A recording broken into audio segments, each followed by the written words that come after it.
Hello बच्चों, कैसे हैं आप लोग। उम्मीद करता हूं कि आप सभी बहुत अच्छे होंगे।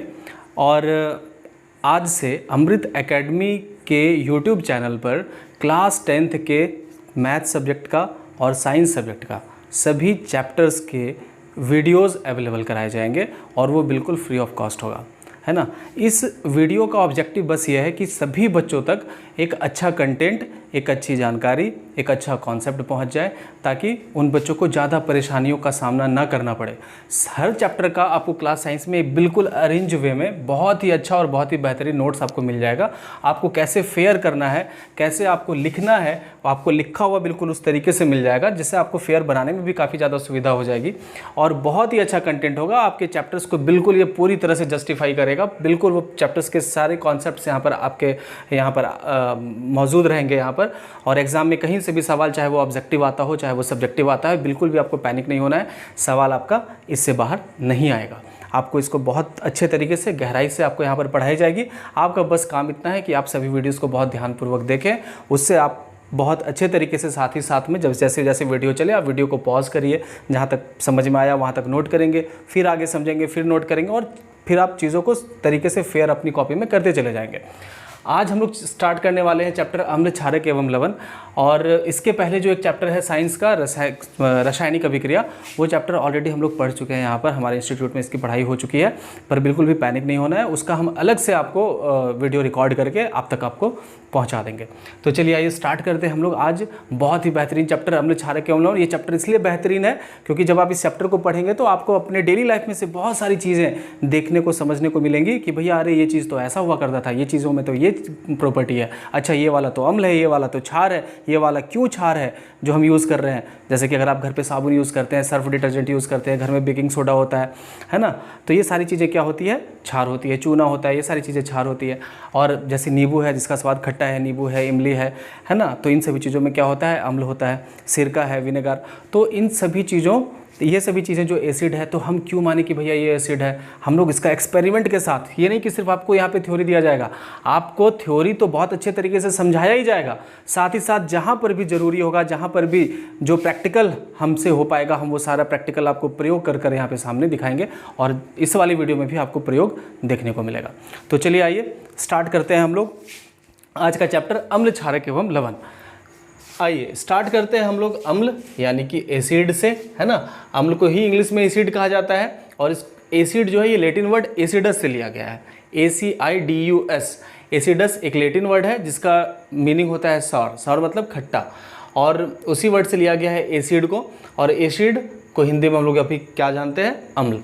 अब देखिए यहाँ से क्या है, अम्ल के बारे में कुछ महत्वपूर्ण बिंदु यहाँ पर दिए हुए हैं।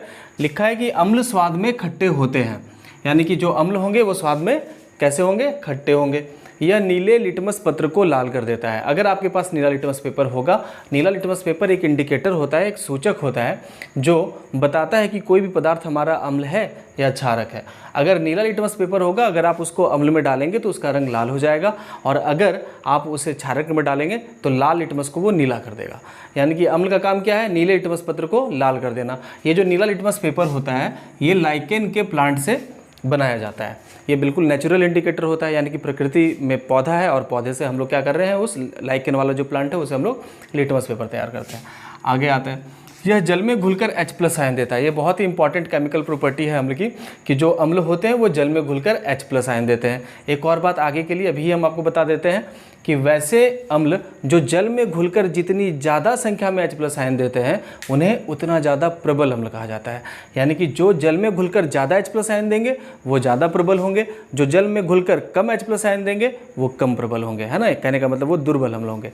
चलिए आइए आगे आते हैं, परिभाषा देखेंगे हम लोग किसकी, अम्ल की। अम्ल के बारे में पढ़ रहे हैं तो यहीं पर जो हम लोग अभी बिंदु कुछ महत्वपूर्ण बिंदु पढ़े थे, इन्हीं बातों को मर्ज करते हुए हम लोग यहाँ पर परिभाषा यहाँ पर देने वाले हैं। क्या लिखा है कि वैसे पदार्थ जो जल में घुलकर H+ आयन देते हैं एवं नीले लिटमस पत्र को लाल कर देते हैं, अम्ल कहलाते हैं, है ना। यहाँ पर हम लोग इन दोनों बात को तो देखे ही थे कि भैया वैसे पदार्थ जो जल में घुलेंगे तो H+ आयन देंगे और साथ ही साथ नीले लिटमस पत्र को क्या करेगा, लाल कर देगा, तो हमको पता चल जाएगा कि यह ऐसे पदार्थ क्या है, अम्ल है। एक उदाहरण यहाँ पर दिया हुआ है HCl, है ना, ये नाम से आप लोग काफ़ी ज़्यादा परिचित होंगे, काफ़ी क्लासेस में इसके बारे में हम लोग पढ़ते आ रहे हैं। तो HCl यानी कि हाइड्रोक्लोरिक अम्ल है ये हमारा, और जब आप इसको जल में घोलते हैं तो इसके जो आयन्स होते हैं वो हमारे इस तरीके से अलग हो जाते हैं, H+ आयन और Cl- आयन में, ठीक है क्या। तो इसके आप अंदर देख सकते हैं आपकी इसमें कौन सा आयन है, H+ आयन है। चलिए आइए आगे चलते हैं हम लोग। अगला टॉपिक है हमारा बेस यानी कि क्षारक। आइए क्षारक में क्या कह रहा है देखिए, फिर अब क्षारक के बारे में कुछ महत्वपूर्ण बिंदु देख लेते हैं हम लोग। क्षारक स्वाद में कड़वे होते हैं, अम्ल स्वाद में खट्टे होते थे और क्षारक स्वाद में कड़वे होते हैं। यह लाल लिटमस पत्र को नीला कर देता है। क्षारक क्या करता है, लाल लिटमस पत्र को, यानी कि जो रेड लिटमस होता है हमारा उसको ब्लू कर देगा, लाल लिटमस को नीला कर देगा। लेकिन अम्ल क्या कर रहा था, नीले लिटमस पत्र को लाल कर रहा था। आइए उसके बाद जो क्षारक होते हैं वो जल में घुलकर OH- आयन देते हैं। क्षारक जो होते हैं वो जल में घुलकर कौन सा आयन देते हैं, OH- आयन देते हैं, और अम्ल जल में घुलकर कौन सा आयन दे रहे थे, H+ आयन दे रहे थे। तो ये आपको एक महत्वपूर्ण अंतर है अम्ल और क्षारक में, जो आपको ध्यान में रखना है। अभी आइए क्षारक की परिभाषा, हम लोग यहाँ पर जो इसके महत्वपूर्ण बिंदु हम लोग अभी देखे हैं, इन बातों को मर्ज करते हुए हम क्षारक की परिभाषा दे रहे हैं। वैसे पदार्थ जो जल में घुलकर OH- आयन देते हैं एवं लाल लिटमस पत्र को नीला कर देते हैं, क्षारक कहलाते हैं, ठीक है क्या। तो पहले हम लोग गुण देख लिए, उसके बाद उसी से हम लोग परिभाषा बना लिए। चलिए आइए यहाँ पे एक एग्जांपल हमारे पास है सोडियम हाइड्रोक्साइड NaOH, ठीक है क्या। सोडियम हाइड्रोक्साइड जब ये जल में घुलेगा तो Na+ और OH- आयन में ब्रेक हो जाएगा। Na+ पहला वाला है ना, ये क्या करता है, इलेक्ट्रॉन का त्याग करेगा, तो Na+ इसमें प्लस आयन आ जाएगा। तो जब आप इसको जल में घोलेंगे तो Na+ और OH- आयन में ये ब्रेक कर जाएगा, और ये OH- आयन बता रहा है कि हमारा ये वाला क्या है, क्षारक है, ठीक है क्या। चलिए आगे चलते हैं हम लोग। अगला पॉइंट है हमारा क्षार, है ना। तो क्षार जिसको इंग्लिश में अल्कैली कहते हैं, उसके बारे में आइए हम लोग समझते हैं। क्या लिखा हुआ है कि जल में घुलनशील क्षारक को क्षार कहते हैं, यानी कि वैसे क्षारक जो जल में घुल जाते हैं उसे हम लोग क्या कहते हैं, क्षार कहते हैं। देखो सभी क्षारक जो होते हैं बच्चों वो क्षार नहीं होता है, क्योंकि सभी क्षारक जल में सॉल्युबल नहीं होते हैं, पर वैसे क्षारक जो जल में घुल जाए उन्हें हम क्या कहते हैं, क्षार कहते हैं। जैसे आप कह सकते हैं कि चूना पानी में अगर घोले तो वो घुल जाता है, या फिर अगर आप कहें तो डिटर्जेंट पाउडर जो है हमारा वो भी क्षारक है, अगर आप उसको पानी में घोलते हैं तो घुल जाता है। यानी कि ये सभी वैसे क्षारक हैं जो जल में घुल जा रहे हैं, इसलिए ऐसे क्षारकों को हम लोग क्षार कहते हैं। तो क्षारक और क्षार में क्या अंतर है, बच्चे जनरली ज़्यादातर कन्फ्यूज़ रहते हैं। तो क्षारक कोई ज़रूरी नहीं कि वो जल में घुलेगा, है ना। क्षारक में जल में घुलने वाले भी सब्सटेंस होते हैं और नहीं घुलने वाले भी होते हैं, पर वैसे क्षारक जो जल में घुल जाते हैं ऐसे क्षारकों को हम लोग क्षार कहते हैं। चलिए आइए आगे आते हैं। तो यहाँ पे क्या है, कुछ क्षार के उदाहरण यहाँ पे है सोडियम हाइड्रोक्साइड, पोटेशियम हाइड्रोक्साइड, है ना, ये सब भी जल में घुल जाते हैं। आगे आइए, अगला है क्या हमारा लवण यानी कि सॉल्ट जनरली देखिए कैसे बनाया जाता है, जब अम्ल की अभिक्रिया धातु के साथ करा देते हैं हम लोग, यानी कि अम्ल जब धातु के साथ अभिक्रिया करती है तो धातु का एक यौगिक बनाती है जिसे हम लोग लवण कहते हैं। यानी कि जब आप अम्ल की अभिक्रिया किसी धातु से करा देंगे तो अम्ल से अभिक्रिया करके धातु जो है वो धातु का एक यौगिक बना लेती है, और उस यौगिक को हम लोग क्या कहते हैं, लवण कहते हैं। चलिए आइए उदाहरण देख लेते हैं हम लोग। जैसे कि यहाँ पे हम लोग धातु में लिए हैं जिंक, आपको पता है पिछले वाले चैप्टर में हम लोग देखे थे कि जिंक एक धातु है, तो यहाँ पे हम लोग जिंक ले रहे हैं, साथ ही साथ एक अम्ल ले रहे हैं। अम्ल में हमारा कौन सा अम्ल है, ये H2SO4 यानी कि सल्फ्यूरिक अम्ल है। अब जब धातु की अभिक्रिया अम्ल के साथ करा रहे हैं हम, तो जाहिर सी बात है एक धातु का यौगिक बनेगा। तो ध्यान दीजिए, यहाँ पर आपको पता होना चाहिए कि जो जिंक होता है वो हाइड्रोजन से ज़्यादा अभिक्रियाशील होती है, ठीक है क्या। आपको रिएक्टिव सीरीज पढ़ाया गया है पहले वाले चैप्टर में। तो जिंक जो है वो हाइड्रोजन से ज़्यादा अभिक्रियाशील है, जिस वजह से ये जो सल्फेट होगा वो ज़्यादा अभिक्रियाशील वाले तत्व के पास चला जाएगा। तो देखिए यहाँ से ये जो सल्फेट उठकर जिंक के पास आ गया है, तो ZnSO4 हो चुका है, और ये जो हाइड्रोजन गैस था हमारा वो अकेला रह गया है, ठीक है क्या। ऐसी अभिक्रिया को हम लोग विस्थापन अभिक्रिया कहते हैं, और ये वाली अभिक्रिया के बारे में हम लोग पहले वाले चैप्टर रासायनिक अभिक्रिया में बहुत अच्छे से पढ़े हैं। चलिए आइए देखते हैं। तो ये हो गया हमारा जिंक, ये हो गया हमारा सल्फ्यूरिक अम्ल। सल्फ्यूरिक अम्ल हमारा एक तरह का अम्ल है और जिंक हमारा धातु है। जब धातु अम्ल से अभिक्रिया कर रहा है तो जिंक सल्फेट जो होता है वो एक तरह का लवण होता है ना, ये लवण है। और साथ में कौन सी गैस यहाँ से इवॉल्व हो रही है, हाइड्रोजन गैस इवॉल्व हो रही है। तो यहाँ से हमको लवण मिल गया जो हमें चाहिए था। चलिए आगे चलते हैं। एक और यहाँ पर उदाहरण, यहाँ पे एक और रिएक्शन दिखाया जा रहा है। रिएक्शन में क्या है, इस बार धातु में हम लोग सोडियम लिए हुए हैं और अम्ल में इस बार फिर से हाइड्रोक्लोरिक अम्ल लिए हुए हैं, ठीक है क्या। तो ध्यान दीजिए, यहाँ से सोडियम हाइड्रोक्लोरिक अम्ल ये दोनों अगर आपस में मिल रहा है तो यहाँ से क्या बन रहा है हमारा सोडियम क्लोराइड, ठीक है क्या, सोडियम क्लोराइड। एक सेकंड रुकेंगे, हाँ ये बन रहा है हमारा सोडियम क्लोराइड। तो चलिए ठीक है, क्यों सोडियम क्लोराइड बन रहा है, क्योंकि आपको पता है कि लवण बनने वाला है, और यहाँ पे सोडियम था, यहाँ पे क्लोरीन था, तो सोडियम जो है क्लोरीन से ज़्यादा अभिक्रिया सोडियम जो है वो हाइड्रोजन से ज़्यादा अभिक्रियाशील है, इसलिए क्लोरीन यहाँ से उठकर क्या करेगा, सोडियम के पास आ जाएगा। तो भैया NaCl बन जाएगा हमारा, और सोडियम क्लोराइड हमारा क्या होता है, लवण होता है, और यहाँ से हाइड्रोजन रह गया हमारा, तो हाइड्रोजन बच गया। अभी यहाँ पर आप लोगों के मन में ये सवाल आ रहा होगा कि यहाँ पे 2 ये कहाँ से आ रहा है, ठीक है क्या। तो ये एक्चुअली बाबू ये क्वेश्चन बैलेंस किया जाता है। कोई भी समीकरण होता है, रासायनिक समीकरण, तो उसको हम लोग बैलेंस करते हैं, उसको संतुलित करना आवश्यक होता है। द्रव्यमान संरक्षण के सिद्धांत के अनुसार किसी भी रासायनिक अभिक्रिया में जो अभिकारक होते हैं, अभिकारक मतलब जो रासायनिक अभिक्रिया में भाग ले रहे हैं, है ना, वो जो अभिकारक होते हैं उसमें जो भी पदार्थ होते हैं उनमें जो परमाणुओं की संख्या होती है वो उत्पाद में उपस्थित, ये जो उत्पाद यानी कि जो हमारा प्रोडक्ट बन रहा है, यहाँ पर जो भी तत्व आपको दिख रहे हैं, इधर भी उन्हीं तत्वों में परमाणुओं की संख्या समान होनी चाहिए, जितना इधर है उतना ही उधर होना चाहिए। तो चलिए आइए देखते हैं। इसके लिए हम लोग को क्या करना होता है, अगर कोई समीकरण आप लिख रहे हैं तो उसको बैलेंस करना बहुत ही इंपॉर्टेंट होता है। तो चलिए आइए दिखाते हैं कि हम लोग कैसे बैलेंस करते हैं। तो जैसे देखो आप यहाँ पे क्या था, हम अभिक्रिया करा रहे थे किससे, सोडियम से, किसकी, हाइड्रोक्लोरिक अम्ल की। तो Na + HCl गिव्स, आपको पता है यहाँ से क्या हो जाएगा, सोडियम ज़्यादा अभिक्रियाशील है तो क्लोरीन इसके पास आ जाएगा, तो हो जाएगा NaCl। चलो ठीक है। साथ में यहाँ पे क्या देख रहे हैं आप, हाइड्रोजन है, हाइड्रोजन यहाँ से क्या रह जाएगा, अकेला रह जाएगा। चलिए ठीक है, हाइड्रोजन। और H2 क्यों लिख रहे हैं, क्योंकि आपको पता होना चाहिए कि जो हाइड्रोजन होता है वो एग्जिस्ट तभी करता है जब वो H2 के फॉर्म में होता है, यानी कि जब वो H2 होगा तभी वो गैस फॉर्म में हाइड्रोजन आपको दिखेगा, अदरवाइज H तो सिर्फ उसका सिंबल होता है, ठीक है क्या। तो आइए यहाँ पे देखते हैं हम लोग। अब क्या देखना है आपको, अब आपको इसको बैलेंस करना है। तो ध्यान दीजिए, बैलेंस करने के लिए एक छोटा सा टेक्निक है जो आपको ध्यान में रखना है कि सबसे पहले आपको मेटल को बैलेंस करना है, फिर नॉन मेटल को, फिर ऑक्सीजन को, और फिर हाइड्रोजन को। तो चलिए आइए देखते हैं। यहाँ से मेटल हमारा कौन है, सोडियम, ठीक है ना। तो सोडियम यहाँ पे एक है, यहाँ पे भी एक है, चलिए ठीक है। क्लोरीन एक है, क्लोरीन यहाँ पे भी एक है, चलिए ठीक है। हाइड्रोजन यहाँ पे एक था पर यहाँ पे हाइड्रोजन 2 है, तो यहाँ पे गड़बड़ी हो गई है। तो यहाँ पे हाइड्रोजन 2 है तो यहाँ पे भी आपको 2 करना है। तो यहाँ पे हाइड्रोजन 2 बढ़ाने के लिए आप कभी भी यहाँ पे ऐसे हाइड्रोजन 2 आप नहीं बढ़ा सकते, क्योंकि अगर आप यहाँ पे ऐसे बढ़ा देंगे तब तो हमारा फॉर्मूला ही गड़बड़ हो गया ना हाइड्रोक्लोरिक एसिड का। हाइड्रोक्लोरिक एसिड का फॉर्मूला ही होता था HCl, तो आप उसके फॉर्मूले के साथ तो छेड़छाड़ नहीं कर सकते। हाँ, आप ये कर सकते हैं कि हाइड्रोजन बढ़ाना है तो आप पूरे HCl की मात्रा बढ़ा सकते हैं, बढ़ा लीजिए। तो आप यहाँ से अगर आप यहाँ पे 2 लगा देंगे तो हाइड्रोजन हमारा 2 हो जाएगा। जैसे ही आप कोई नया नंबर डालें तो आप फिर से पूरा स्टार्ट करेंगे, कहाँ से, मेटल, नॉन मेटल, ऑक्सीजन और हाइड्रोजन। तो चलिए पहले मेटल चेक कर लेते हैं। सोडियम एक था, सोडियम अभी भी एक है, चलिए बहुत अच्छी बात है। क्लोरीन यहाँ पे चेक करो आप, क्लोरीन यहाँ पे 2 है और यहाँ पे क्लोरीन कितना है, सिर्फ 1 है, ठीक है क्या। तो यहाँ पे क्लोरीन 1 है, यहाँ पे क्लोरीन 2 है, तो आपको यहाँ पे क्लोरीन 2 करना है। अगर इस बार आपको क्लोरीन 2 करना है तो जाहिर सी बात है कि आप यहाँ पे तो नहीं बढ़ा सकते, आपको इस पूरे NaCl की मात्रा बढ़ानी होगी, तो यहाँ पे आप ऐसे बढ़ाएंगे, ठीक है क्या।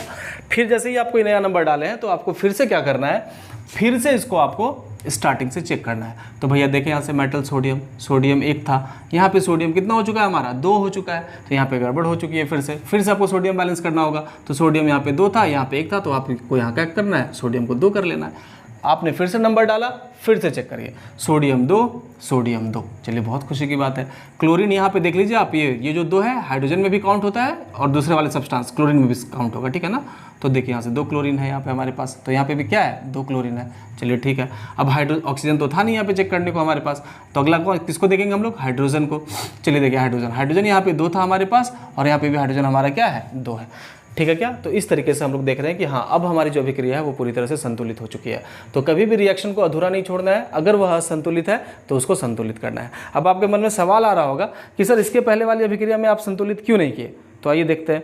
इसके पहले वाला जो रिएक्शन था बच्चा लोग, देखो यहाँ से क्या है, इसके पहले वाला जो रिएक्शन था हमारा, ये ZnH2SO4 गिव्स ZnSO4 + H2, ये ऑलरेडी बैलेंस है। आप देख लीजिए ना, जिंक हमारे पास 1 था, जिंक यहाँ भी 1 है, ठीक है ना, ये धातु हो गया। धातु में अगर सल्फर को चेक करें आप तो सल्फर यहाँ पे 1 है, यहाँ भी सल्फर 1 है, चलो ठीक है। ऑक्सीजन इसके बाद चेक करते हैं हम लोग, ऑक्सीजन 4 है, ऑक्सीजन यहाँ भी 4 है। इसके बाद लास्ट में हम लोग हाइड्रोजन को चेक करते हैं, तो हाइड्रोजन यहाँ पे 2 है, वहाँ पे भी क्या है, हाइड्रोजन 2 है, तो वो ऑलरेडी बैलेंस था, इसलिए वहाँ पे कोई छेड़छाड़ नहीं हुई है। चलिए आगे चलते हैं। अगला है हमारा अम्ल। देखिए दुर्बल अम्ल क्या है और प्रबल अम्ल क्या है, चलिए आइए देखते हैं। तो ध्यान दीजिए, आपको इसके बारे में अभी थोड़ी देर पहले भी हम लोग इसके बारे में आइडिया दिए थे कि वैसे अम्ल जो जल में घुलकर ज़्यादा संख्या में H+ आयन देते हैं वैसे अम्ल प्रबल अम्ल होते हैं, और वैसे अम्ल जो जल में घुलकर कम संख्या में H+ आयन देते हैं वैसे अम्ल क्या होते हैं, दुर्बल अम्ल होते हैं, ठीक है क्या। और साथ ही साथ आपको ये भी बताया गया था क्षारक के विषय में कि वैसे क्षारक जो जल में घुलकर कम संख्या में OH- आयन देते हैं वैसे क्षारक क्या कहलाते हैं, दुर्बल क्षारक कहलाते हैं, और जो ज़्यादा संख्या में OH- आयन देंगे वैसे क्षारक क्या कहलाएंगे, प्रबल क्षारक कहलाएंगे। ठीक है ना। तो चलिए, तो हम लोगों ने देखा कि दुर्बल क्षारक और प्रबल क्षारक है ना। तो दुर्बल क्षारक में हम लोग पढ़े कि वैसे क्षारक जो जल में घुलकर कम संख्या में OH- आयन दे रहे थे वो दुर्बल क्षारक कहला रहे थे, है ना। और प्रबल क्षारक में हम लोगों ने क्या देखा कि वैसे क्षारक जो जल में घुलकर अधिक संख्या में OH- आयन दे रहे थे वो हमारा प्रबल क्षारक कहला रहा था। ठीक है क्या। दुर्बल क्षारक का कुछ एग्जाम्पल हमारे पास था, कैल्शियम हाइड्रोक्साइड यानी चूना पानी का घोल, मैग्नीशियम हाइड्रोक्साइड MgOH का होल 2। यहाँ पे सोडियम हाइड्रोक्साइड जो है आपका प्रबल क्षारक में आ रहा है, सोडियम हाइड्रोक्साइड। दूसरा क्या हो गया, पोटेशियम हाइड्रोक्साइड। और इसको याद रखने के लिए आप, ठीक है, आपको याद रखने का एक और टेक्निक आप यूज़ कर सकते हैं कि सोडियम और पोटेशियम बहुत ज़्यादा अभिक्रियाशील होता है। जानते हैं ना आप लोग, सोडियम और पोटेशियम दो ऐसे धातु होते हैं जो कि अगर खुली हवा में भी छोड़ दे तो आग लग जाता है। तो ये हम यहाँ से भी आप याद रख सकते हैं कि वो ज़्यादा अभिक्रियाशील है, मतलब प्रबल क्षारक है। ठीक है क्या। तो सोडियम का हाइड्रोक्साइड, पोटेशियम का हाइड्रोक्साइड, ये सब हमारा क्या है, प्रबल क्षारक है। यहाँ तक हम लोग देख चुके हैं। आगे आते हैं यहाँ से, अगला टॉपिक है हमारा सूचक।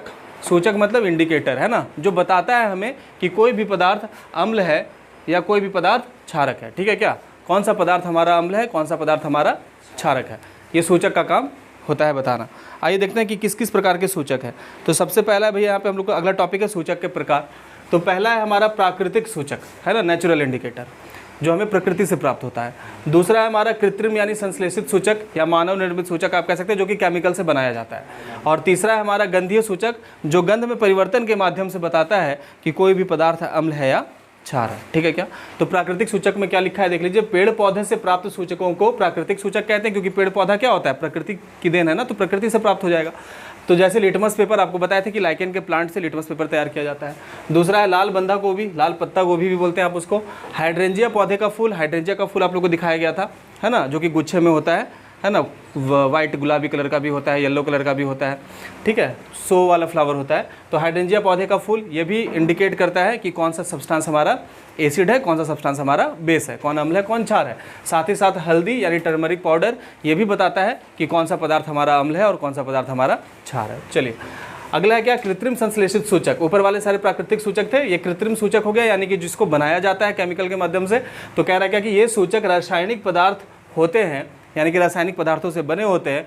जैसे फिनोप्थेलिन, एक फिनोप्थेलिन हमारा एक इंडिकेटर का काम करेगा। दूसरा है मेथिल ऑरेंज। अगला हमारा गंधीय सूचक, है ना। गंधीय सूचक में क्या है, वैसे पदार्थ जिनकी गंध अम्लीय या क्षारकीय माध्यम में बदल जाती है, यानी कि वैसे पदार्थ जिसमें आप अम्ल डालेंगे और क्षार डालेंगे तो वो गंध के माध्यम से आपको बता देगा, है ना, गंध में परिवर्तन के माध्यम से बता देगा कि ये हमारा क्या है, कौन सा हमारा अम्ल है और कौन सा हमारा क्षार है। ये कौन करेगा, गंधीय सूचक। गंधीय सूचक के उदाहरण क्या है, प्याज है, लौंग है, वनीला है ना। वनीला यहाँ नहीं लिखा, आगे हम लोग देखेंगे। प्याज, लौंग और वनीला आदि क्या होते हैं, गंधीय सूचक होता है। चलिए आइए देखते हैं, यहाँ पे एक हमारे पास एक टेबल बना हुआ है और इस टेबल पे हम लोग यहाँ पे हर चीज़ को ध्यान से देख लेंगे। देखिए क्या है, यहाँ पे लिखा हुआ है हमारा सूचक। ऊपर में एक टॉपिक है, यहाँ पे हमारा सूचक है। हेडिंग यहाँ पे रंग और गंध में परिवर्तन। अगर आप अम्ल डालेंगे तो रंग और गंध में परिवर्तन क्या आएगा, और अगर आप क्षार डालेंगे तो भैया रंग और गंध में परिवर्तन कैसे आएगा। ठीक है क्या। तो सबसे पहले हम कुछ प्राकृतिक सूचक लेते हैं। प्राकृतिक सूचक में हम लोग सबसे पहले लिए लिटमस पेपर, लिटमस पत्र। अगर आप उसमें अम्ल डाल देंगे तो जो, अगर आपका लिटमस पेपर नीला रंग का है तो वो उसको क्या करेगा, लाल बना देगा। ठीक है क्या, लाल कर देगा, यानी नीले लिटमस पत्र को लाल रंग में बदल देगा। कौन, अम्ल। ठीक है क्या। जब आप लिटमस पेपर में क्षार डाल देंगे तो फिर लाल लिटमस को वो क्या कर देगा, नीला कर देगा, है ना। लिटमस पेपर होता है जो कि आपके लाइकेन के प्लांट से पाया जाता है। चलिए अब देखिए यहाँ से क्या है, लाल बंधा गोभी का रस, लाल पत्ता गोभी बोलिए या बंधा गोभी बोलिए। अब इसमें क्या होता है, जब आप अम्ल डालते हैं तो लाल बंधा गोभी का जब आप रस निकाल लेंगे, उसको पेस्ट करके आप उसका रस निचोड़ कर निकाल लेंगे। अगर मान लीजिए बहुत सारा लाल बंधा गोभी है, उसको निचोड़ दिए, कपड़े में डालकर ऐसे करके आप उसका रस निकाल दिए। लाल पत्ता गोभी, फूल गोभी खाया है, पत्ता गोभी खाया है, जिसमें पत्ता का पूरा पूरा ऐसे करके फुटबॉल जैसा जो दिखता है लेयर, अभी समझ में आ गया। हाँ, तो उसी को पत्ता गोभी कहते हैं। तो लाल पत्ता गोभी का रस क्या करना है, उसमें अगर आप अम्ल डाल देंगे तो उसका रंग कैसा रहेगा, लाल ही रहेगा।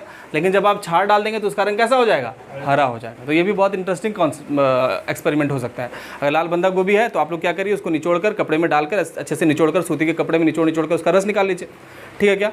और उसका रस निकालने के बाद आप क्या करिए, उसमें थोड़ा सा आप या तो क्या कहते हैं डिटर्जेंट पाउडर डाल दीजिए। ठीक है, और देखिए कि उसका रंग बदल कर क्या हो जाएगा, हरा हो जाएगा। ठीक है, चलिए आगे देखते हैं।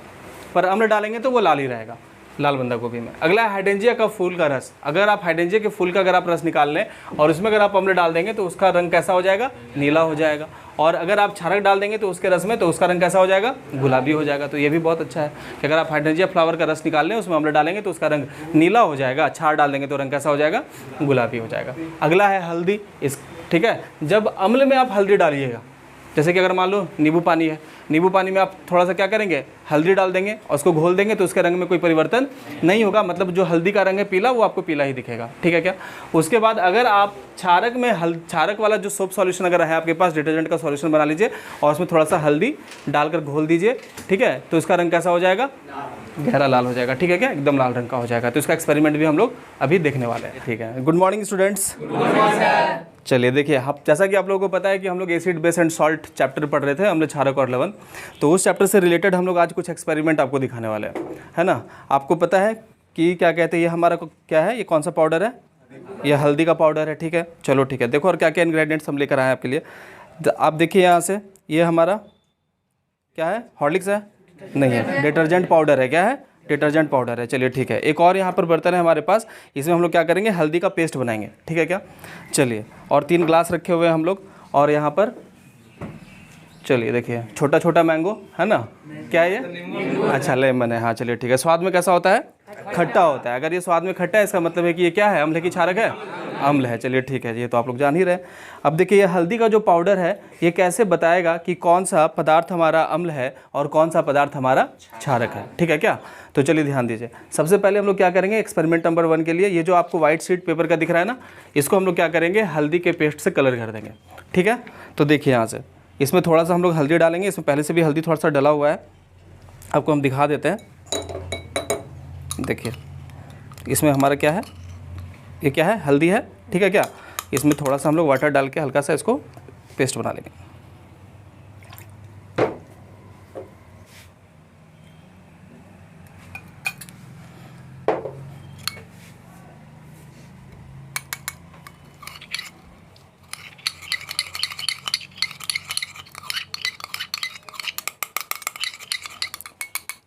और ये हल्दी का पाउडर हम लोग इसमें डाल दिया है।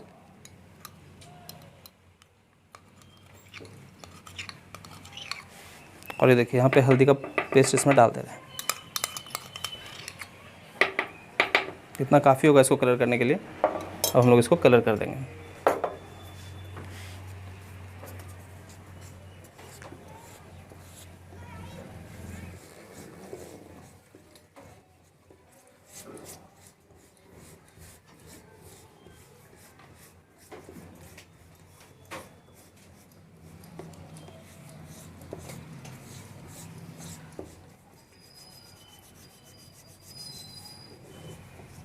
चलिए, इतना काफ़ी होगा। ठीक है क्या।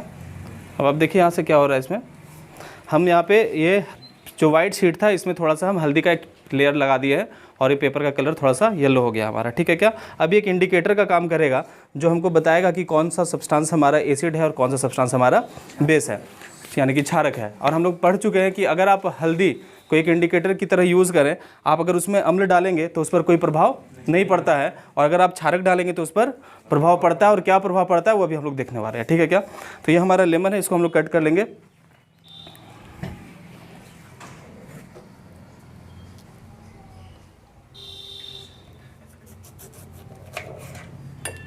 और लेमन हमारा कट हो चुका है। इसमें हम लोग इसका लेमन का जूस निकाल लेंगे।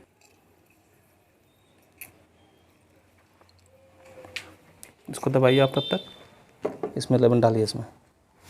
चलिए देखिए, तो ये हमारा हल्दी वाला पेपर ये थोड़ा सा ड्राई हो चुका है। ठीक है, इसमें हम लोग देखेंगे कि क्या इसमें एसिड का इफेक्ट आता है और क्या इसमें बेस का इफेक्ट आता है। चलिए, तो बेस बना लेते हैं पहले हम लोग। आपको पता है कि ये जो सर्फ पाउडर होता है हमारा, वो बेस होता है। ठीक है क्या। तो ध्यान दीजिए, ये सर्फ हम इसमें थोड़ा डाल रहे हैं।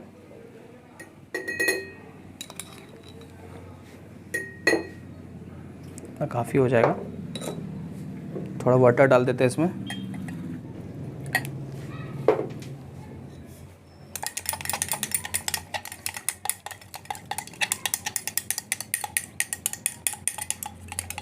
और आप देख रहे हैं हमारा क्या हो चुका है, सर्फ का सॉल्यूशन है ना, तैयार हो चुका है। यानी कि हमारा डिटर्जेंट सॉल्यूशन यानी सोप सॉल्यूशन रेडी हो चुका है। काफ़ी होगा इतना। चलिए देखिए,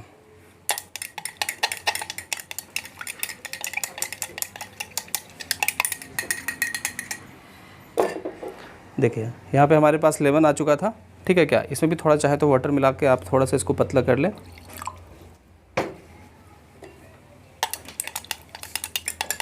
और ये हमारा लेमन वाटर बन चुका है, ठीक है। आइए अब देखिए ये है ना कान साफ़ करने वाला जो सिक होता है, ये वो है हमारा। अब देखिए यहाँ से क्या करेंगे, अगर आप इसको आप इसमें तो ये रुई लगा है, ठीक है क्या। अगर आप इसको लेमन वाले वाटर में डालेंगे तो इसका जो रुई है इसके लेमन को क्या करेगा, शक करेगा थोड़ा सा, इसको है ना, इसको एब्जॉर्ब करेगा। और ये अब हमारा इसका ये वाला जो रुई है अब हमारा क्या हो चुका है, एसिडिक हो चुका है लेमन के कांटेक्ट में आने की वजह से, ठीक है, नींबू के कांटेक्ट में आने की वजह से। अब हम देखेंगे क्या कि इस लेमन का इस हल्दी वाले पेपर पर क्या इफेक्ट आता है, ठीक है। तो जब आप इस पर डालेंगे थोड़ा सा, आप अगर हम इस पर यहाँ से ऐसे करके लेमन वाला पेपर, ये लेमन चला रहे हैं, लेमन वाला जो सॉल्यूशन था हमारा, लेमन वाटर का जो सॉल्यूशन था, इसको जब आप हल्दी के पेपर पे चलाते हैं तो जो येलो था वो क्या हुआ, हमारा येलो ही रह रहा है, बस थोड़ा सा उसका येलोनेस थोड़ा सा और बढ़ रहा है। मतलब आप कह सकते हैं कि कोई परिवर्तन नहीं है, ठीक है क्या। यानी कि नींबू का जो सॉल्यूशन था हमारा वो अम्ल था, अम्ल को जब हम हल्दी के पेस्ट पे डाल रहे हैं तो क्या करें, इसके कलर को थोड़ा सा और केवल फाइन कर दे रहा है। मतलब कि आप जो हल्दी का कलर है वो हल्दी का कलर ही है, हल्दी का कलर बदल नहीं रहा है। तो इसका मतलब क्या है कि, और ये हम लोग पढ़े भी थे कि हल्दी जो एक इंडिकेटर की तरह कार्य करता है, जब आप उसमें अम्ल डालते हैं तो कोई परिवर्तन नहीं होता है। अब ये हमारा क्या है, सोप सॉल्यूशन है, ठीक है क्या, जो कि क्या होता है, क्षारक होता है। अब हम देखना चाहेंगे कि इस क्षारक से इस पेपर पे क्या इफेक्ट आता है, ठीक है क्या। और ये हल्दी कैसे इंडिकेट करता है, ये कैसे बताता है कि ये वाला हमारा क्या है, क्षारक है। चलिए देखते हैं। अब हम इसको इसमें डालकर इसमें भी क्या कर रहे हैं, इस क्षारक को एब्जॉर्ब कर ले रहे हैं दूसरे वाले शिक में। और अब देखते हैं कि ये क्या कर रहा है।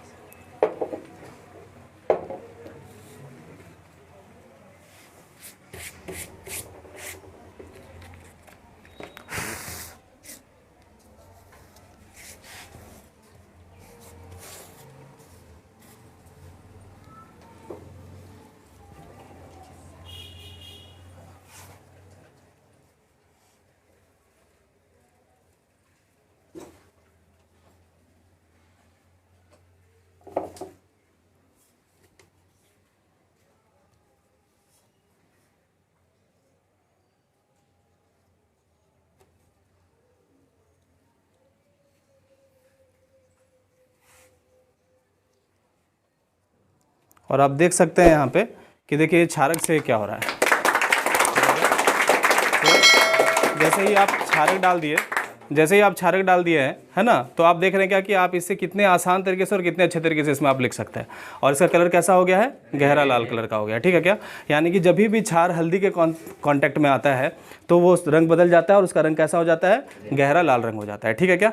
तो चलिए इससे हम समझ गए कि हमारा सोप सॉल्यूशन था, ये हमारा क्या था, क्षारक था। और हल्दी ने ये इंडिकेट कर दिया कि हाँ भैया ये हमारा क्षारक है, जिसको अगर हम हल्दी के कांटेक्ट में लाएं तो उसका रंग गहरा लाल हो गया। और ये हमारा अम्ल है, जिसको इस पर डालने पर कोई परिवर्तन नहीं हुआ है। तो यहाँ पर हमारा एक प्रयोग यहाँ पर हमारा आज कंप्लीट होता है। चलिए ठीक है, चलिए आगे देखते हैं। अब हमारा क्या है, कृत्रिम संश्लेषित सूचक। देखिए यहाँ से कुछ ले रहे हैं हम लोग। फिनोप्थेलिन जो कि हमारे केमिकल से तैयार होता है, और मेथिल ऑरेंज ये भी हमारा क्या होता है, केमिकल से यूज़ होता है, रासायनिक पदार्थ से बना होता है। तो फिनोप्थेलिन एक हमारा सॉल्यूशन है। इसमें आपको क्या करना है, जब आप अम्ल डाल देंगे तो इसका रंग क्या हो जाएगा, ये रंगहीन हो जाएगा, मतलब इसमें कोई रंग नहीं दिखेगा। उसके बाद जब आप क्षारक डालेंगे तो इसका रंग बदल कर क्या हो जाएगा, गुलाबी हो जाएगा। किसमें, फिनोप्थेलिन में। ये सब आपको ध्यान में रखना है। मेथिल ऑरेंज ये भी हमारा एक कृत्रिम सूचक है। इसमें आपको क्या करना है, जब आप इसमें अम्ल डालेंगे, है ना, ये वाला अम्ल के लिए, वो वाला क्षारक के लिए है। जब आप अम्ल डालेंगे मेथिल ऑरेंज में तो उसका रंग कैसा हो जाएगा, लाल हो जाएगा। और जब आप क्षारक डालेंगे तो रंग क्या हो जाएगा, पीला हो जाएगा। चलिए आगे देखते हैं बाबू। अब हमारा कुछ गंधीय सूचक यहाँ पे आपको दिख रहा होगा। यह है लौंग का तेल, ठीक है। आपको बताया था कि लौंग हमारा एक गंधीय सूचक है। जब लौंग के तेल में आप अम्ल डालते हैं तो उसके गंध में परिवर्तन नहीं आता है। वो लौंग का जो तेल जो उसकी महक होती है वैसे ही वो महकता रहता है, यानी कि समान गंध। अब समान गंध का मतलब क्या हुआ, गंध में परिवर्तन नहीं होगा, इसका मतलब है जो गंध था वही रह गया, ठीक है। तो लौंग के तेल में अगर आप अम्ल डालेंगे तो उसकी गंध समान ही रहेगी। लेकिन अगर आप उसमें क्षारक डाल देंगे तो उसका वो गंधहीन हो जाएगा। उस लौंग के तेल की जो महक है वो महक चली जाएगी। बस समझ में आ रहा है कि नहीं आ रहा है। चलिए आगे देखिए यहाँ से, वनीला प्याज का रस छूट गया। चलिए ठीक है, प्याज का रस भी देख लेते हैं। ये भी हमारा एक गंधीय सूचक है। प्याज के रस में अगर आप अम्ल डाल देते हैं तो उसकी महक और तेज हो जाती है। क्या हो जाती है, महक तेज हो जाती है, यानी तीक्ष्ण गंध हो जाती है उसकी, ठीक है क्या। और अगर आप क्षारक डाल देते हैं तो उसका गंध जो है समाप्त हो जाता है, ठीक है क्या। यही वजह है कि जब भी आप प्याज खाते हैं और आपका मुंह स्मेल करने लगता है, तभी अगर आप पेस्ट से मुंह धो लेते हैं तो प्याज का महक क्या होता है, चला जाता है, ठीक है क्या। क्योंकि पेस्ट क्या होता है, क्षारक होता है। पेस्ट क्या होता है, क्षारक होता है। टूथपेस्ट जो होता है, कॉलगेट कहते हैं आप लोग, है ना, या टूथपेस्ट कहिए, तो उसको धोने से क्या, उससे अगर आप साफ़ कर लेते हैं तो जो भी आप प्याज खाए हैं तो उसमें जैसे ही आप क्षार डाल देते हैं, क्योंकि वो पेस्ट हमारा क्षारक है, तो फिर क्या होता है, उसका गंध क्या होता है, चला जाता है। यही वजह है, ठीक है क्या। पर जब आप उसमें अम्ल डालेंगे, यानी कि प्याज में अगर आप थोड़ा नींबू निचोड़ दीजिएगा तो प्याज की महक थोड़ी तेज़ हो जाती है, ठीक है क्या। चलिए, सलाद वलाद खाए होंगे तो आप ये चीज़ महसूस किए होंगे कि प्याज में अगर आप नींबू डाल के खाए होंगे। तो वनीला भी हमारा क्या, जो कि आप देखे होंगे केक वगैरह में यूज़ होता है बनाने में, आइसक्रीम वगैरह बनाने में यूज़ होता है ना, क्रीम टाइप का होता है। तो ये वनीला में भी अगर आप एसिड डाल देते हैं तो क्या होगा, इसका गंध समान रहेगा, जैसा था वैसा ही रहेगा, उसमें इफेक्ट नहीं आएगा। लेकिन अगर आप क्षारक डाल देंगे तो इसका महक क्या हो जाएगा, गंधहीन हो जाएगा, यानी कि जो वनीला था उसका महक गायब हो जाएगा, उसका महक चला जाएगा, ठीक है क्या। इस तरीके से कुछ इंडिकेटर्स के माध्यम से हम पता कर सकते हैं कि कौन सा पदार्थ हमारा अम्ल है और कौन सा पदार्थ हमारा क्षार है। और लिटमस पेपर का आपको याद रखना है, एग्जाम में लिटमस पेपर काफ़ी ज़्यादा इंपॉर्टेंट होता है। फिनोप्थिलीन से क्वेश्चन आता है, फिनोप्थिलीन भी काफ़ी ज़्यादा इंपॉर्टेंट है कि फिनोप्थिलीन में क्या प्रभाव पड़ता है। तो ये कुछ चीज़ें हैं जो इंपॉर्टेंट है, फिनोप्थिलीन, लिटमस पेपर, हल्दी, है ना, ये सब कुछ चीज़ें जो ज़्यादा इंपॉर्टेंट है, इसको आपको ध्यान में रखना है। वैसे आप सबको एक बार अच्छे से पढ़ लीजिएगा। चलिए आगे आते हैं। अब हम लोग को देखना है अम्ल व क्षारकों के रासायनिक गुण, ठीक है क्या, रासायनिक गुण, chemical properties of acid and base. चलिए देखिए, तो बहुत ही ध्यान से देखिएगा, ग्राफ के माध्यम से एक बार में हम आपको यहाँ पे दिखाने की कोशिश कर रहे हैं कि आखिर अम्ल के रासायनिक गुण क्या क्या हैं, फिर क्षारक के रासायनिक गुण क्या क्या है, ठीक है क्या। कोई दिक्कत है? चलिए तो देखते हैं यहाँ से अम्ल व क्षारकों के रासायनिक गुण। यहाँ पे ध्यान दीजिए, अम्ल की अभिक्रिया हम कराने वाले हैं अलग अलग सब्सटेंस से, ठीक है क्या। पहले अम्ल की अभिक्रिया करा रहे हैं हम किसके साथ, क्षारक के साथ। ध्यान दीजिएगा, ये अम्ल हम बीच में रखे हैं इसको, ठीक है, यानी कि इसी की अभिक्रिया हम अलग अलग चीज़ों के साथ, अलग अलग पदार्थ के साथ कराने वाले हैं। तो सबसे पहले हम क्या कर रहे हैं, अम्ल की अभिक्रिया करा दे रहे हैं किसके साथ, क्षारक के साथ। जब अम्ल क्षारक के साथ अभिक्रिया करेगा, ठीक है, जब अम्ल किसके साथ अभिक्रिया करेगी, क्षारक के साथ, तो लवण और जल बनेगा, ठीक है क्या। और इसी अभिक्रिया को हम लोग कहते हैं उदासीनीकरण अभिक्रिया, ठीक है क्या। जब अम्ल क्षार में मिलता है तो अम्ल जो है क्षार के प्रभाव को समाप्त कर देता है, क्षार अम्ल के प्रभाव को समाप्त कर देता है और एक नया ही सब्सटेंस बन जाता है जिसका नाम क्या है, लवण, ठीक है क्या। लवण और क्या बन जाता है, जल बन जाता है, ठीक है क्या। चलिए इसका भी एक्सपेरिमेंट हम लोग आगे देखेंगे। चलिए आगे देखते हैं क्या है हमारा अगला। अम्ल की अभिक्रिया अगर आप धातु के साथ करा दें, किसके साथ करा दें, धातु के साथ। अम्ल की अभिक्रिया धातु के साथ करा देंगे तो लवण बनेगा और क्या बनेगा, हाइड्रोजन गैस बनेगा, ठीक है क्या। ये सब आपको ध्यान में रखना है फॉर्मूला के टाइप में, कि जब अम्ल की अभिक्रिया धातु के साथ होती है तो लवण और हाइड्रोजन बनता है, ठीक है क्या। चलिए आइए उसके बाद देखते हैं हम लोग अम्ल की अभिक्रिया जब हम लोग धातु के ऑक्साइड से कराते हैं। धातु का ऑक्साइड आप इस नाम से परिचित हैं, पिछले वाले जो चैप्टर था हमारा रासायनिक अभिक्रिया, उसमें हम लोग देखे थे कि मैग्नीशियम ऑक्साइड क्या है, फेरिक ऑक्साइड क्या है, संक्षारण वाले टॉपिक में पढ़े थे। मैग्नीशियम ऑक्साइड में हम लोग देखे थे कि जब मैग्नीशियम को वायु की उपस्थिति में यानी ऑक्सीजन की उपस्थिति में जलाया जाता है तो मैग्नीशियम एक राख में बदल जाता है। मैग्नीशियम का जो राख होता है वो जो मिलता है हमको, उसी को कहते हैं मैग्नीशियम ऑक्साइड। समझ में आ रहा है ना, तो वो हो गया हमारा मैग्नीशियम ऑक्साइड। लोहा को अगर आप थोड़े समय तक खुले जगह पर छोड़ दीजिए तो उसमें नमी के कारण, धूप के कारण, है ना, हल्की बरसात के कारण उसमें फिर क्या होता है, जंग लगना शुरू हो जाता है। तो वो जो उसमें जो कोरोजन होता है यानी कि जो संक्षारण होता है, जिस वजह से वो लोहा में जो एक परत जम जाता है, जंग का परत, उसको हम लोग क्या कहते हैं, फेरिक ऑक्साइड यानी कि आयरन ऑक्साइड आप कहते हैं उसको, ठीक है क्या, लोहा का ऑक्साइड। तो वह हमारा वो हो गया आयरन ऑक्साइड हो गया, वो भी हमारा धातु का ऑक्साइड हो गया। मैग्नीशियम ऑक्साइड भी हमारा धातु का ऑक्साइड हो गया। इस तरीके से तांबे में भी जो थोड़ा मोड़ा जो पीलापन आ जाता है ना जंग की वजह से, तो वो भी हमारा कॉपर ऑक्साइड हो गया, ठीक है क्या। तो इस तरीके से हम लोग ऑक्साइड से परिचित हैं। मैग्नीशियम ऑक्साइड है, कॉपर ऑक्साइड है, आयरन ऑक्साइड है। तो अगर आप इससे अम्ल की अभिक्रिया करा दें, इससे किसकी अभिक्रिया करा दे, अम्ल की, तो जब अम्ल जो है धातु के ऑक्साइड के साथ अभिक्रिया करेगा तो ये क्या बनाएगा, लवण बनाएगा और क्या बनाएगा, जल बनाएगा। ये सब आपको याद रखना है, ये सब आपको याद रखना है। इसमें आप ना कुछ कर नहीं सकते, इसमें आप कुछ समझने को नहीं है, ये एक फॉर्मूला की तरह आपको ध्यान में रखना है कि जब अम्ल धातु के साथ अभिक्रिया करेगा तो लवण और हाइड्रोजन गैस बनेगा, ठीक है। अम्ल क्षारक के साथ अभिक्रिया करेगा तो लवण और जल बनेगा। अम्ल जब धातु के ऑक्साइड के साथ अभिक्रिया करेगा तो लवण और जल बनेगा। हाँ, इसको याद रखने के लिए आप एक तरीका जरूरी, एक आप टेक्निक लगा सकते हैं। आपको अगर ये याद है कि अम्ल जो है क्षारक के साथ अभिक्रिया करता है तो लवण और जल बनता है, ठीक है क्या, तो आपको एक बात हम बता देते हैं कि जो धातु का ऑक्साइड होता है, जो धातु का ऑक्साइड होता है वो प्रवृत्ति में क्षारीय होता है। यानी कि ये जो धातु का ऑक्साइड होता है ना, ये क्षारक कह सकते हैं कि ये एक तरह का ये क्षारक होता है। कौन, धातु का ऑक्साइड। धातु के ऑक्साइड की प्रवृत्ति कैसी होती है, क्षारीय होती है। और आप यहाँ से पढ़ चुके हैं कि अम्ल जो है क्षार के साथ रिएक्शन करता है तो लवण और जल बनता है। इसका मतलब है जब अम्ल जो है धातु के ऑक्साइड के साथ अभिक्रिया करेगा, यानी कि धातु का ऑक्साइड क्या है, क्षारक है, इसका मतलब है कि अम्ल कहीं ना कहीं क्षारक के साथ ही अभिक्रिया कर रहा है। तो जब अम्ल क्षारक के साथ अभिक्रिया करता है तो क्या बनाता था यहाँ पे, लवण और जल, तो इसका मतलब यहाँ पे भी क्या बनेगा, लवण और जल। बस सिंपल सी बात है। तो आपको इसको याद रखने में कोई बहुत ज़्यादा कठिनाई नहीं होगी, क्योंकि धातु का ऑक्साइड के साथ अभिक्रिया करने का मतलब है कि आपको समझना है कि धातु का ऑक्साइड मतलब क्षारक, और जब अम्ल क्षारक के साथ रिएक्शन करेगा तो लवण और जल बनाएगा। इसका मतलब धातु के ऑक्साइड के साथ रिएक्शन करेगा तो क्या बनाएगा, लवण और जल ही बनेगा। ठीक है, यहाँ तक सबको क्लियर है। आगे आते हैं, अगला हमारे पास अधातु का ऑक्साइड। अधातु का ऑक्साइड जैसे आप कार्बन हमारा अधातु है, तो कार्बन का ऑक्साइड जैसे कार्बन डाइऑक्साइड आप कह सकते हैं। ठीक है क्या, जब आप अधातु ऑक्साइड की अभिक्रिया अम्ल के साथ कराएंगे, यानी कि आप अम्ल में की अभिक्रिया कार्बन डाइऑक्साइड से अगर आप कराने की कोशिश कर रहे हैं तो क्या होगा, तो यहाँ पर कोई अभिक्रिया नहीं होगी। अब क्यों नहीं होगी ये हम आपको समझाते हैं। अधातु का जो ऑक्साइड है बच्चा लोग, है ना, ये जो अधातु का ऑक्साइड है ये होता है हमारा प्रवृत्ति में अम्ल होता है। क्या होता है, अम्ल।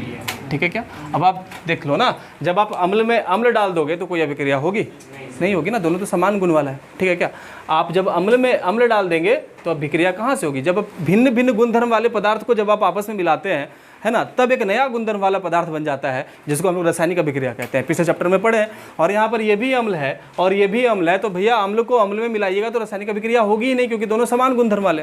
बात समझ में आ रहा है कि नहीं आ रहा है। यही वजह से अम्ल की अभिक्रिया जब अधातु के ऑक्साइड से कराए, यानी कि उसकी अभिक्रिया किससे हो गई, अम्ल से हो गई, तो यहाँ पर कोई अभिक्रिया नहीं हुई। कोई सवाल है किन्हीं का, कोई डाउट है? चलिए आगे आते हैं। आगे और बच गया हमारे पास दो, एक हो गया हमारे पास धातु कार्बोनेट, एक हो गया धातु बाइकार्बोनेट। बाइकार्बोनेट को हम लोग हाइड्रोजन कार्बोनेट भी कहते हैं। ठीक है क्या, जैसे सोडियम बाइकार्बोनेट भी बोलते हैं और इसी का नाम सोडियम हाइड्रोजन कार्बोनेट भी है। ये सब हम लोग पिछले चैप्टर में देखे हैं। तो अभी हम लोग देखिए, पहले तो हम धातु के कार्बोनेट के साथ अभिक्रिया कराना चाहते हैं। धातु का कार्बोनेट मतलब क्या, जैसे कि धातु हमारा एक सोडियम हो सकता है, सोडियम हमारा क्या है, धातु है, पिछले चैप्टर में पढ़े हम लोग। तो सोडियम का कार्बोनेट मतलब सोडियम कार्बोनेट का फॉर्मूला ना Na2CO3, ये है सोडियम कार्बोनेट। क्लियर है क्या, धातु कार्बोनेट Na2CO3। उसी तरीके से अगर आप धातु बाइकार्बोनेट का एग्जांपल बोले तो भैया सोडियम का बाइकार्बोनेट अगर बनाना है आपको तो सोडियम लिख लीजिए आप Na, और बाई का मतलब हाइड्रोजन, सोडियम बाइकार्बोनेट मतलब सोडियम हाइड्रोजन कार्बोनेट। क्या होता है फॉर्मूला, NaHCO3। Very good. चलिए, तो ये हो गया इसका NaHCO3। क्लियर है क्या, तो आप समझ रहे हैं कि धातु कार्बोनेट का मतलब क्या हो सकता है कि हमारा वो सोडियम कार्बोनेट हो, है ना। चलिए, बाइकार्बोनेट का मतलब क्या हो सकता है कि वो हमारा सोडियम हाइड्रोजन कार्बोनेट हो या सोडियम बाइकार्बोनेट हो। ठीक है क्या, जब आप अम्ल की अभिक्रिया धातु कार्बोनेट से कराएंगे, सुन लो ध्यान से, है ना, जब अम्ल की अभिक्रिया धातु कार्बोनेट से कराइए, चाहे आप अम्ल की अभिक्रिया धातु के बाइकार्बोनेट से कराइए, दोनों ही कंडीशन में मिलने वाला जो उत्पाद है ना, वो हमारा बिल्कुल सेम है। तो कोई ज़्यादा घबराहट नहीं है, एक याद कर लो, दूसरा खुद ब खुद याद हो जाएगा। ठीक है क्या, तो यहाँ से देख लो आप, क्या बन रहा है, लवण बन रहा है, कार्बन डाइऑक्साइड बन रहा है, और क्या बन रहा है, जल। जब अम्ल धातु के कार्बोनेट के साथ अभिक्रिया किया तो भैया लवण बना, कार्बन डाइऑक्साइड मिला, जल मिला।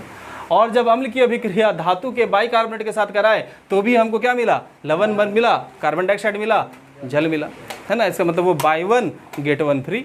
एक याद करिए, दूसरा वाला याद है। क्लियर है क्या, तो आप एक तो याद कर लो केवल, बस धातु कार्बोनेट में जो मिला धातु के बाइकार्बोनेट में भी हमको वही मिलने वाला है। क्लियर है क्या यहाँ से, तो देखो काफ़ी आसान है याद रखना, बस आप इसको याद रख लो। अम्ल क्षार के साथ अभिक्रिया करेगा तो लवण और जल बनाएगा, एक आपको बस ये याद रखना पड़ा। और एक आपको ये याद रखना पड़ा कि जब अम्ल धातु के साथ अभिक्रिया करेगा तो लवण बनेगा और हाइड्रोजन गैस बनेगा। यहाँ पे जल बनता था, यहाँ पे हाइड्रोजन गैस बनता था, बस हो गया। ये दो याद रखना है, बाकी तो आपको सब बहुत अच्छे से याद हो जाएगा। और एक ठो इसमें से केवल एक ठो इसको याद रखना है। यहाँ पे देखो धातु का ऑक्साइड है मतलब क्षारक है भैया, तो अम्ल क्षारक से अभिक्रिया करता है तो लवण और जल बनता है। अधातु का ऑक्साइड है भैया, तो ये अम्ल है, अम्ल को अम्ल में मिलाइएगा तो दोनों समान गुण वाला है, तो कोई अभिक्रिया नहीं होगा। अधातु ऑक्साइड अम्ल है। तो क्लियर है क्या, ये तो ऐसे ही याद हो गया आपको। अब यहाँ पे आपको एक याद करना है, दूसरा अपने आप आपके पीछे पीछे चला आएगा। ठीक है क्या, तो अगर आप अम्ल की अभिक्रिया धातु के कार्बोनेट के साथ कराएं तो लवण मिलेगा, कार्बन डाइऑक्साइड मिलेगा और जल मिलेगा। तो धातु कार्बोनेट के लिए आप याद कर लीजिए। और आप बस ये ध्यान रख लीजिए कि जो धातु कार्बोनेट में मिलता है वही हमको धातु के बाइकार्बोनेट में भी मिलेगा। ठीक है, जब अम्ल की अभिक्रिया धातु के बाइकार्बोनेट से कराई गई तो वहाँ पे भी लवण और कार्बन डाइऑक्साइड और क्या मिल जाएगा, जल मिल जाएगा। एक याद करें, दूसरा वाला याद हो जाएगा। क्लियर है क्या, तो काफ़ी आसान है टेक्निकली आप इसको, इसलिए इसमें ग्राफ के माध्यम से बताया गया, क्योंकि आपको पूरा रासायनिक गुण आपको एक जगह पे दिख जाएगा एक बार में सारा फॉर्मूला। ठीक है क्या, आगे चलते हैं, एक और देख लेते हैं आज के क्लास में हम लोग, ये वाला क्षारक। देखिए, ये देखिए क्षारक, कुछ बातों को पीछे से भी हम लोग कनेक्ट करेंगे तो ध्यान रखिएगा। यहाँ पे क्या है, अब हम क्या कर रहे हैं, क्षारक को रखे हैं सेंटर में। क्षारक को रखे हैं सेंटर में मतलब क्या, सब में हम लोग क्या मिलाने वाले हैं, क्षारक मिलाने वाले हैं, इसलिए हमारा सेंटर में है। तो यहाँ पर देखिए पहले क्षारक की अभिक्रिया किसके साथ करा लिए, अम्ल से। तो भैया क्षारक की अभिक्रिया अम्ल से करा लो, चाहे अम्ल की अभिक्रिया क्षारक से करा लो। अम्ल को क्षार में मिला लो, चाहे क्षार को अम्ल में मिला लो, तो अभिक्रिया तो बदलने वाली नहीं है ना। अभिक्रिया क्या मिलेगी, लवण और जल। तो ये तो आपको पहले ही याद था कि अम्ल क्षारक से रिएक्शन करता था तो लवण जल बना था, तो यहाँ भी क्षारक अम्ल से अभिक्रिया करेगा तो क्या मिलेगा, लवण जल। तो इसको तो याद करने की कोई आवश्यकता नहीं है, पीछे आप तो पढ़ ही चुके हैं। आगे आते हैं, ध्यान दीजिएगा यहाँ से। इसके बाद आते हैं हम यहाँ पे क्या, ध्यान दीजिए, जब क्षारक की अभिक्रिया आप किसके साथ कराते हैं, धातु के साथ। किसके साथ कराते हैं, धातु के साथ। तो आप देखिए जब क्षारक की अभिक्रिया धातु के साथ होती है तो लवण और हाइड्रोजन गैस बनता है। और मजे की बात यह है कि जब अम्ल की अभिक्रिया भी धातु के साथ करा रहे थे तो वहाँ पे भी लवण और हाइड्रोजन ही मिल रहा था।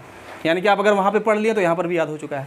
क्या कहना चाह रहे हैं, जब अम्ल हो चाहे क्षारक हो, अम्ल हो या तो क्षारक हो, दोनों में से कोई भी हो, अगर उसकी अभिक्रिया आपने धातु से करा दी तो आपको हमेशा क्या मिलेगा, लवण मिलेगा और हाइड्रोजन गैस मिलेगा। तो भैया एक बात याद हो गई, एक बार पढ़े दूसरा बार याद हो गया। जो अम्ल के लिए था वही क्षारक के लिए। क्लियर है क्या। तो चाहे तो भैया अम्ल हो हमारा, चाहे तो वो क्षारक हो, अगर हम उसकी अभिक्रिया धातु के साथ करा दें तो हमारा मिलने वाला उत्पाद हमेशा लवण और हाइड्रोजन गैस ही होता है। क्लियर है यहाँ पे। चलिए, तो ये दोनों तो आपको एकदम क्लियर है, पहले ही पढ़ चुके हैं। अब आगे आते, देखो आगे वाला भी आपको कितनी आसानी से याद हो जाएगा। अब क्षारक की अभिक्रिया आप फिर से धातु के ऑक्साइड से कराना चाहते हैं, और धातु का ऑक्साइड आपको पता है कि क्या है, क्षारक है। Very good. चलो देखो, यानी ये तो आपका क्षारक है भैया, और आपको पता है अगर ये क्षारक है और क्षारक की अभिक्रिया अगर आप क्षारक से कराएंगे तो क्या कोई अभिक्रिया पॉसिबल होगी, नहीं होगी ना, क्योंकि समान गुण वाले को समान गुण में मिलाओगे तो कुछ नहीं होगा। तो क्षारक की अभिक्रिया क्षारक के साथ करा रहे हैं आप, तो अभिक्रिया पॉसिबल नहीं है। ठीक है क्या। अब देखो यहाँ से अधातु का ऑक्साइड, अधातु का ऑक्साइड आपको पता है कि अधातु का ऑक्साइड प्रवृत्ति में कैसा होता है, अम्लीय होता है, यानी कि अम्ल है। ठीक है क्या।